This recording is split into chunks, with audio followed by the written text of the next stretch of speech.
스펜서 잔슨이라는 사람이 행복이라는 책을 써서 많은 사람에게 깊은 감동을 주고 있습니다. 행복에 대해서 그는 많은 것을 이야기하고 있습니다. 스펜서는 그의 책에서 강조합니다. 가장 중요한 것은 삶의 자세다. 어떤 자세로 사느냐? 그가 말하는 첫째는 자신을 소중히 여겨라.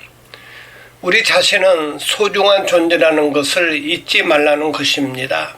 그렇습니다. 행복이라는 것은 자신을 소중한 존재라고 생각할 때 행복한 겁니다. 나는 쓸모없다고 생각하면 불행한 거예요.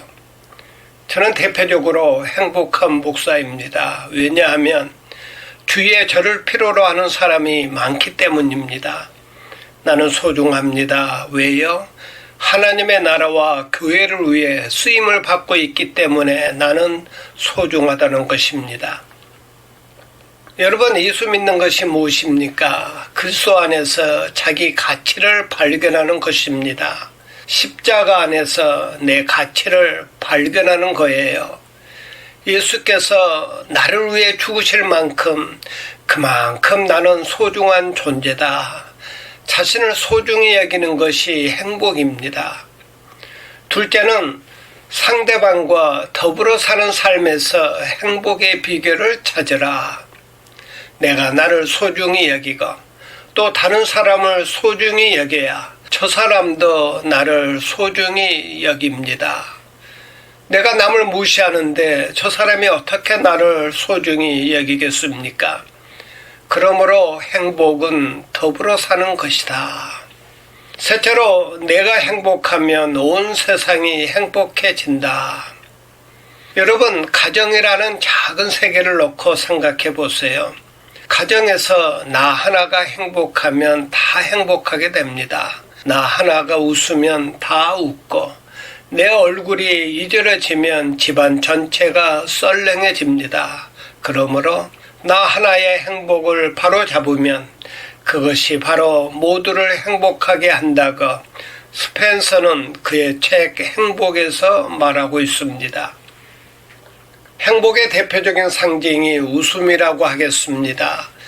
창세기 18장에 보면 아브라함의 아내 사라가 웃었다고 했습니다. 12절입니다. 다 같이 읽겠습니다. 사라가 속으로 웃고 이르되 내가 노쇠하였고 내 주인도 늙었으니 내게 무슨 즐거움이 있으리요. 왜 웃었을까요? 사라의 웃음의 의미는 복잡합니다. 그녀의 한평생 소원은 아들을 낳는 것입니다. 아들을 낳는 것이 평생 소원이었는데 하나님께서 아들을 주신다고 약속했습니다. 그래서 감사하고 기뻤는데 하나님이 말씀하신 지 25년이 지나도 아들이 없어요. 그런데 이제 와서 내년에 아들을 낳을 것이다. 15년 전에 약속한 것이 오늘 이루어지리라고 말합니다. 이 말을 듣고 사라는 웃었습니다. 텐트 뒤에서 속으로 웃었어요. 아들을 낳으라는 말을 듣고 행복해서 웃는 그런 웃음이 아니라 기가 막혀서 어이가 없어서 웃는 그런 웃음이었습니다. 여러분, 믿음이 무엇입니까? 믿음은 기다림입니다. 믿음은 소원이 아닙니다. 어떻게 되리라는 내 욕망이나 내 소원을 우리는 믿음이라고 하지 않습니다. 문제는 약속이 먼저입니다. 하나님의 약속에 말씀이 있고 그 말씀에 대한 믿음을 가지는 것입니다. 그러니까 하나님의 세계와 인간의 세계가 믿음 속에서 만납니다. 하나님은 전능하신 분이시고 우리는 연약합니다. 하나님에게는 무한한 능력이 있습니다.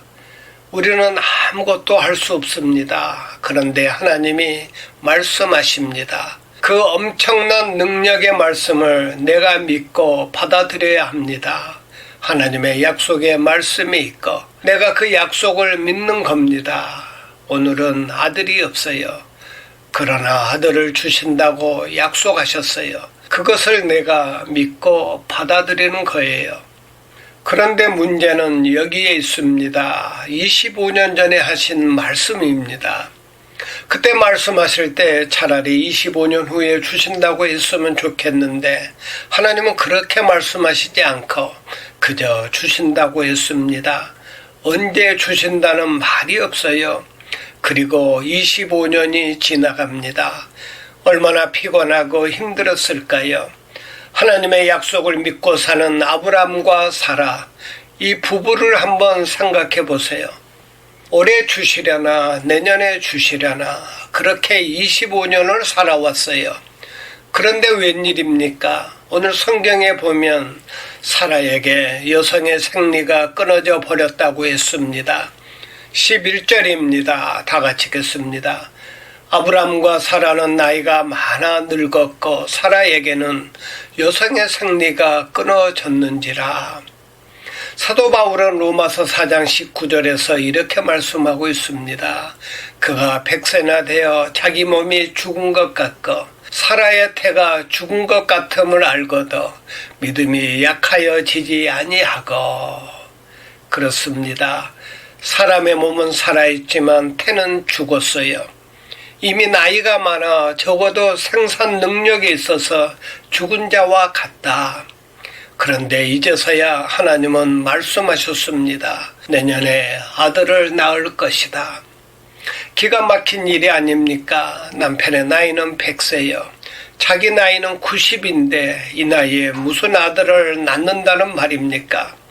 그래서 기가 막혀서 웃었어요. 하나님의 약속을 믿지 못하는 불신앙적인 태도입니다. 그러나 오늘 성경을 보면 너무 감격적인 부분이 나옵니다. 13절입니다. 다 같이 읽겠습니다. 여호와께서 아브라함에게 이르시되 사라가 왜 웃으며 이르기를 내가 늙었거늘 어떻게 아들을 낳으려 하느냐. 천사가 아브라함에게 사라가 왜 웃느냐 하고 물으니까 사라가 너무 무서워서 거짓말을 했습니다.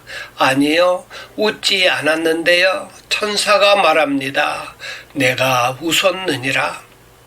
저는 이 말이 너무 마음에 듭니다. 만약 천사가 이렇게 말했다면 어떻게 되었을까요? 이 믿음 없는 사람아, 왜 웃느냐? 너가 웃었으니까 약속 취소다. 이렇게 말했다면 모든 것이 끝난 거 아닙니까? 우리가 인간적으로 생각하면 이 믿음 없는 사람에게 아들을 뭐하러 줍니까? 그러나 천사는 말합니다. 인간의 부족함과 나약함을 다 이해하시고 내가 웃었느니라. 그러나 내년 이맘때에 아들을 낳을 것이다. 얼마나 귀한 말씀입니까? 이것이 복음입니다. 우리는 종종 넘어집니다. 실수합니다. 믿음 없는 말을 하고 행동을 합니다. 그러나 하나님의 약속은 변함이 없습니다. 아브람과 사라를 통해 하나님이 하신 약속을 지키기 위해 강권적으로 역사하십니다. 4절입니다. 다 같이 읽겠습니다. 여호와께 능하지 못한 일이 있겠느냐. 기한이 이를 때에 내가 내게로 돌아오리니 사라에게 아들이 있으리라. 이 말씀을 듣고 아브람과 사라가 믿음을 바로 하고 이제 다시 시작합니다. 그래서 1년 후에 아들을 얻게 됩니다. 창세기 21장 6절입니다. 다 같이 읽겠습니다. 사라가 이르되 하나님이 나를 웃게 하시니 듣는 자가 다 나와 함께 웃으리로다. 사라가 아들을 낳아서 아들을 안고 이렇게 말합니다. 하나님이 나로 웃게 하셨다. 지난날에 내가 하나님을 비웃었는데 기가 막혀서 웃었는데 오늘은 진짜 나로 웃게 하셨다. 그래서 이 아들의 이름을 이삭이라고 불렀습니다. 이삭이란 이름의 뜻은 웃음입니다. 웃음은 곧 은혜요 생명력입니다. 사랑하는 여러분, 하나님은 그의 자녀들로 하여금 웃게 하시는 분이십니다. 여러분의 삶에 웃음이 가득했으면 좋겠습니다. 광야 같은 이 세상에서 이 은혜의 웃음을 알고 그 웃음을 전하며 사는 복된 성도가 되시길 바랍니다. 아멘.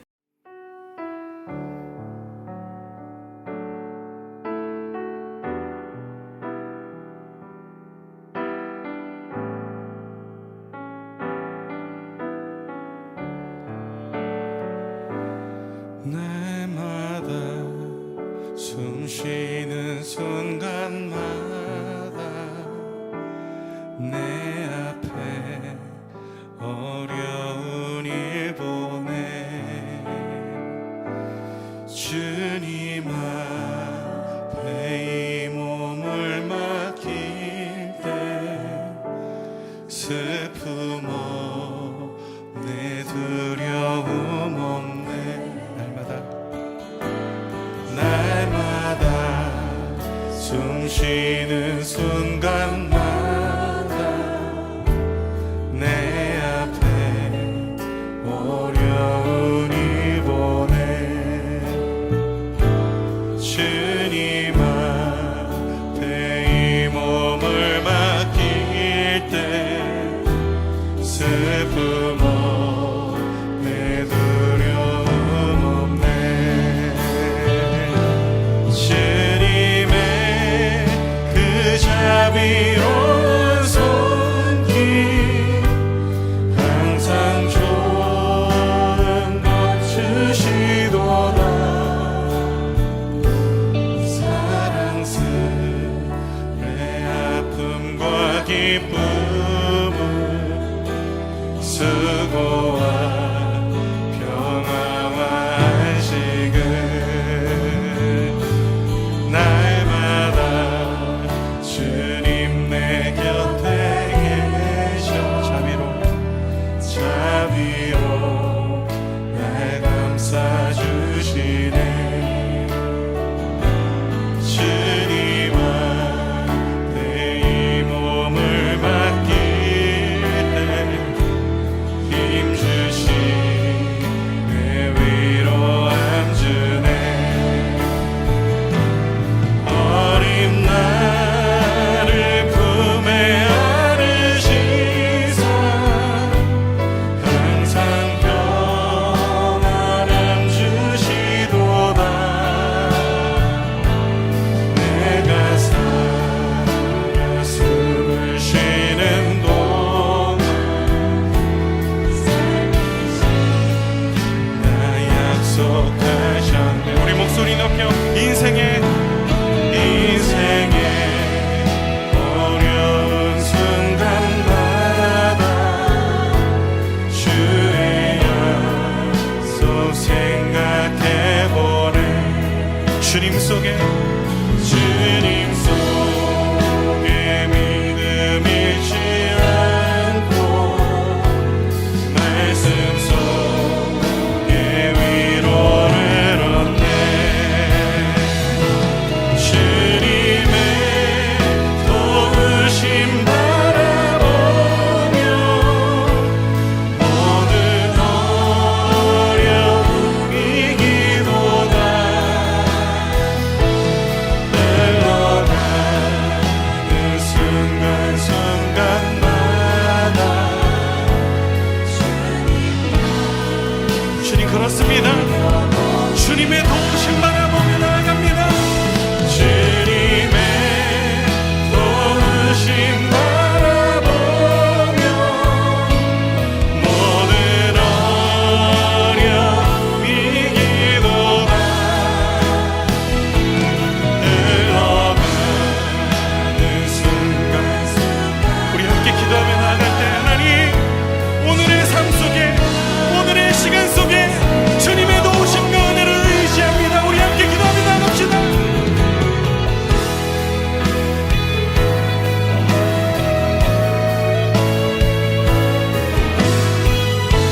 모든 어려움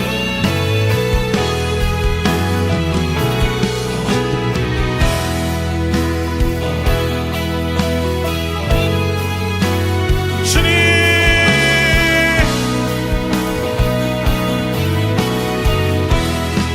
주님의